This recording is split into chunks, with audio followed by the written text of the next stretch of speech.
नमस्कार विद्यार्थी मित्रांनो, एमपीएससीने अजून एक बदल करून एक मास्टर स्ट्रोक दिलेला आहे। एमपीएससीने राज्यसेवेची जी परीक्षा असणार आहे, मुख्य परीक्षा, त्या मुख्य परीक्षेमध्ये बदल केलाय।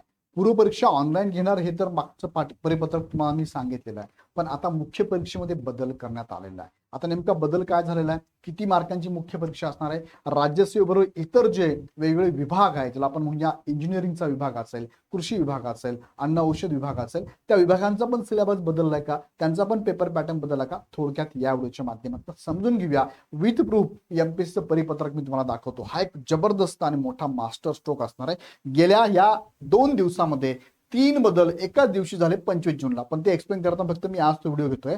पण 3 बदल झाले। त्यात पहिला गट क ऑनलाईन झालेली आहे, त्यानंतर गट ब, गट क आणि राज्यसेवा सगळ्या पुढच्या वर्षापासून ऑनलाईन होणारे पूर्व परीक्षा आणि मुख्य परीक्षा राज्यसेवेचा बदल झालाय। काय थोडक्यात आपण बघूया वन बाय वन। तत्पूर्वी एक प्रमोशनल ऍक्टिव्हिटी आहे। गट क ची तयारी तुम्ही जर करत असाल तर तुमच्यासाठी सेपरेट एमव्हीआयच्या विद्यार्थ्यांसाठी सेपरेट बॅच महाराष्ट्रात एकमेव बॅच आहे, बाकी कोणी घेऊ शकणार नाहीये। मराठी इंग्लिश मीडियम मध्ये आहे आणि तुम्हाला इतर विद्यार्थ्यांना ही लक्ष्य बॅच आहे जे की इतर पदांसाठी तयारी करत असेल, टॅक्स असिस्टंट, क्लर्क असेल, इंडस्ट्री ऑफिसर, टेक्निकल असिस्टंट साठी लक्ष्य बॅच आहे। दोन्ही बॅच मध्ये फीचर सारखेच आहे। मराठी इंग्लिश मीडियम मध्ये ऑनलाईन अवेलेबल आहे आणि छत्रपती संभाजीनगर, नाशिक, पुण्यामध्ये ऑफलाईन पण अवेलेबल आहे। कॉन्टॅक्ट नंबर खाली डिस्क्रिप्शन मध्ये तुम्ही कॉन्टॅक्ट करून माहिती घेऊ शकता। चला मुख्य मुद्द्याकडे घेऊन जातो। 25 जूनचा ही परिपत्रक की मी तुम्हाला एक्सप्लेन करून देतोय, डिटेल्स मध्ये सोप्या भाषेमध्ये एक्सप्लेन करून देतोय। त्यात काय बदल, राज्यसेवा परीक्षातला हा मास्टर स्ट्रोक नेमका काय आहे, त्यात विषय त्यांनी काय सांगितलं थोडक्यात बघूया। सन 2027 पासून राज्यसेवा मुख्य परीक्षेमधील वैकल्पिक विषय वगळण्याबाबत, म्हणजे मुख्य मुद्दा काय की राज्यसेवेची मुख्य परीक्षेमधनं ऑप्शनल सब्जेक्ट वैकल्पिक विषय आता वगळण्यात येणार आहे। त्याला संदर्भ त्याने दिलेला काय संदर्भ थोडक्यात बघूया आपण। 24 जून 2022 रोजीच्या प्रसिद्धीपत्रका अन्वये जाहीर केल्यानुसार महाराष्ट्र नागरिक सेवा राजपत्रित गट अ व गट ब अंतर्गत राज्यसेवा मुख्य परीक्षेच्या परीक्षा योजनेनुसार सद्यस्थितीमध्ये उमेदवारांना वैकल्पिक विषयाचे 2 पेपर अनिवार्य आहेत। तुम्ही कोणताही घ्या विषय, त्याचे 2 पेपर होणार आहे। तुम्हाला चॉईस होती आतापर्यंत, पण आता त्यांनी अभ्यास केलाय बघा। एमपीएससी पण अभ्यास करते, नुसतं मुलांना अभ्यास करायला लावत नाही, लई अभ्यास करते एमपीएससी। ऑनलाईन घेतली एक्झाम, आता नॉर्मलायझेशन करणार आहे, तिकडं ये रे माझ्या मागल्याकडे चालली। चला काय म्हटलं त्यांनी, देशातलं तामिळनाडू, तेलंगणा, मध्य प्रदेश, गुजरात, राजस्थान, पंजाब, हरियाणा, उत्तर प्रदेश आणि बिहार असे एकूण 9 राज्यांच्या लोकसेवा आयोगांनी त्यांच्या राज्यसेवा मुख्य परीक्षा पद्धतीमधून वैकल्पिक ऐच्छिक विषय वगळलेले असून त्याऐवजी अधिक एक समान व प्रमाणित मूल्यमापन पद्धतीचा अवलंब केला आहे।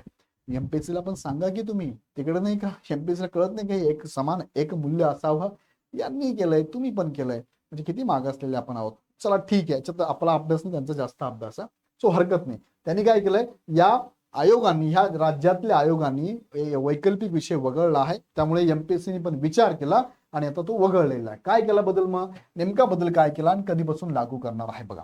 त्याच धर्तीवर सर्व बाबींचा साकल आणि विचार करून महाराष्ट्र लोकसेवा आयोगाने महाराष्ट्र नागरिक सेवा राजपत्रित गट अ गट ब अंतर्गत राज्यसेवा मुख्य परीक्षेतील वैकल्पिक विषय वगळण्याचा निर्णय घेतला आहे। आयोगाचा उपरोक्त निर्णय सन 2027च्या राज्यसेवा मुख्य परीक्षेपासून लागू राहील। त्या अन्वये खालील तक्त्यात दर्शविल्यानुसार राज्यसेवा मुख्य परीक्षेकरिता मराठी आणि इंग्रजी या भाषा विषयाचे 2 पेपर, निबंध विषयाचा 1 पेपर आणि विषयाचा 1 आणि सामान्य अध्ययनाचे 4 पेपर असे एकूण 7 पेपर अनिवार्य राहतील, असं एमपीएससीने सांगितलेलं आहे।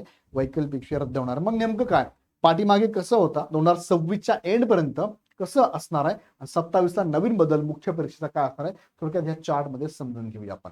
बघा पहिले सध्याची राज्यसेवा मुख्य परीक्षा म्हणजे 2026च्या एंड पर्यंत, 26 एंड पर्यंत किंवा म्हणा किंवा 2026ची मेन्स होईपर्यंत हा लागू असणार आहे पॅटर्न, आणि 2027 पासून हा लागू असणार आहे मुख्य परीक्षा।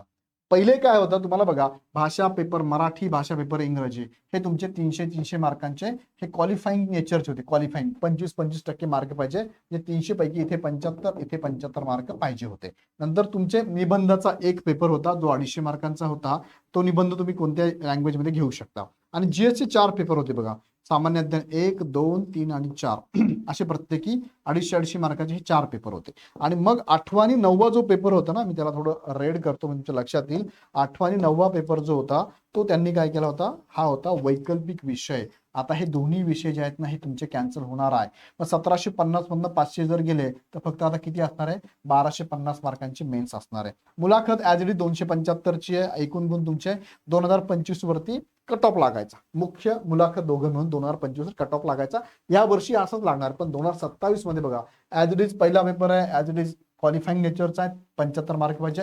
दुसरा पण क्वालिफाईंग नेचरचा आहे. तिसरा निबंध ऍज इट इज ठेवलेला आहे. 4, 5, 6, 7 हे ऍज इट इज सामान्य अध्ययनचे 4 पेपर 250 मार्कांचे ठेवलेले आहे. आणि मग एकूण गुण जे असणार आहे 3 ते 7, कारण हे दोन जे आहे ना हे क्वालिफाईंगचे, हे दोघं काय आहे क्वालिफाईंगचे. यांना तुम्हाला प्रत्येकी किती मार्क पाहिजे, 25% म्हणजे 75 मार्क पाहिजे प्रत्येकी. ते जर असेल तर हे पेपर चेक केले जातात. मग उरले किती, 5 विषय तुमचे उरले खाली. 5 विषय प्रत्येकी 250 मार्काला आहे. 5 × 250 हा विचार केला तर 1250 मार्कांची ही तुमची मुख्य परीक्षा. मुलाखत ऍज इट इज 275 मार्काची, 1525 मार्कांवरती फायनल मेरिट लागणार आहे. पूर्वी किती लागायचं, 2025 वर 250 मार्कांचे 2 वैकल्पिक काढून टाकले, 500 मार्क वजा केले याच्यामधनं, तर 1525 मार्कांची तुमची फायनल आता राज्यसेवा परीक्षा 2027 पासून लागू होणार आहे. आता हा एक पण मोठा मास्टर स्ट्रोक नक्कीच आहे. आणि कधीपासून लागू होणार आहे, तर हा जो बदल आहे वरील निर्णयानुसार राज्याच्या मुख्य परीक्षेत सुधारित योजना, आता हे जर सांगितलं त्यांनी नोटीस देऊन टाकली, पण सुधारित योजना आयोगाच्या संकेतस्थळावरती स्वतंत्ररित्या प्रसिद्ध करण्यात येईल. आता याच्या व्यतिरिक्त हा बदल इतर परीक्षांना लागू असणार आहे का, त्यांनी सांगितले बघा. महाराष्ट्र नागरिक सेवेतील महाराष्ट्र वनसेवा ही आहे वनसेवा, मुख्य परीक्षेकरिता वैकल्पिक विषयांची तरतूद पूर्वीप्रमाणेच लागू राहील, जे ऍज इट इज आहे. वनसेवेमध्ये बदल केलेला नाहीये. तसेच महाराष्ट्र स्थापत्य यांत्रिकी विद्युत अभियांत्रिकी सेवा मुख्य परीक्षा, महाराष्ट्र कृषी सेवा मुख्य परीक्षा, अन्न व औषध प्रशासकीय मुख्य परीक्षा, महाराष्ट्र पशुवैद्यकीय मुख्य परीक्षा आणि निरीक्षक वैद्यमापन शास्त्र मुख्य परीक्षा, या सर्व परीक्षा प्रचलित योजनेनुसार घेण्यात येतील. त्यामध्ये कोणताही बदल करण्यात आलेला नाही. हे 6 संवर्ग ऍज इट इज आहे, यामध्ये काही बदल करण्यात आलेला नाही असं पण त्यांनी सांगितलेलं आहे. हे परीक्षा नियंत्रक सहसचिव सरिता बांदेकर यांच्या सहीनिशी हे परिपत्रक आलेलं आहे. कळलं तुम्हाला, म्हणजे एमपीएससीनी मोठे मोठे बदल करून टाकलेले आहेत. हा एक तिसरा बदल. आता हा तिसरा बदल स्वागतार्ह आहे, पण पाठीमागचे 2 बदल ना त्याच्याबद्दल प्रचंड संताप आणि नाराजी विद्यार्थ्यांमध्ये आहे. आणि आम्ही विद्यार्थ्यांच्या बरोबरच आहोत.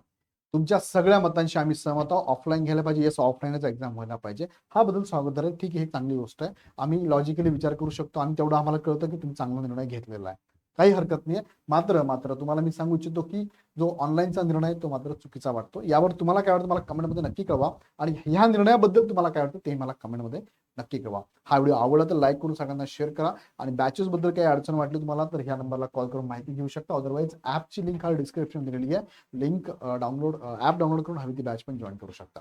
आवडला व्हिडिओ तर लाईक करा, सगळ्यांना शेअर करा आणि पुढचे अपडेट बघण्यासाठी चॅनल सबस्क्राईब करून बेल आयकॉन क्लिक करा. पुन्हा व्हिडिओ आपण नेक्स्ट व्हिडिओमध्ये. धन्यवाद.